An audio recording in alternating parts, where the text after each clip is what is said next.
Au départ de la dernière étape du Grand Prix du Marronnage 2018, Ludovic Exfort est maillot jaune. Son plus proche adversaire est Patrice Ringuet à 39 secondes. Entre les deux, 4 coureurs du VCK du jamais vu.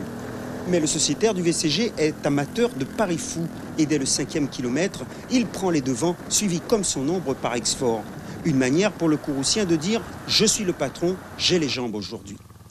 Au fil des kilomètres, d'autres coureurs se mêlent à cette échappée. Parmi eux, Teddy Ringuet, toujours à la recherche de ses bonnes sensations de la saison dernière. Les premières difficultés sur la route de l'Est provoquent la sélection. Exfort, comme ses adversaires, se livre sans compter. Au demi-tour, à l'entrée de la route de Cacao, Myron Stanis, Exfort, Teddy et Patrice Ringuet comptent 1 minute 5 secondes d'avance sur le peloton. Sur le retour, les Guadeloupéens, plutôt discrets depuis le départ, se montrent avec Kéran Barolin. L'arrivée en tête du coureur de l'entente VO2C-UVN provoque la fin de cette échappée. À mi-course, tout est à refaire. Impérial, Exfort et son équipe, sur la fin d'étape, contrôlent toutes les tentatives. En ce jour d'abolition de l'esclavage, il est dit que le peloton guyanais demeurera maître de son destin. À 10 km de l'arrivée, le maillot jaune se permet même le luxe de se joindre à l'échappée finale.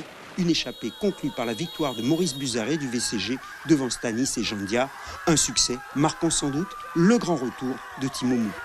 Je pense que ça annonce de très très belles choses parce que c'est vrai que ça fait quelques années que j'étais plus ou moins bon. Donc cette année, j'ai dit je reprends sérieusement et puis le travail paye. Donc voilà.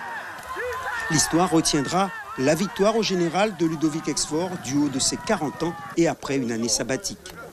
Une satisfaction générale pour l'équipe. Et puis, un an de travail, de préparation physique. Et puis, je vais dire un peu de sacrifice aussi. Beaucoup de travail en boss et beaucoup de travail aussi en équipe. Bon, c'est vrai on était 1, 2, 3, 4, 5. Au général, c'était pas voulu, mais c'est les circonstances du prologue qui a fait ça. Cette performance marquée par le résultat du contre-la-montre par équipe restera sans doute dans les annales. Cette première victoire guyanaise sur une course à étapes avec invité a sans doute rempli de bonheur le doyen Daniel Félix qui la souhaitait ardemment.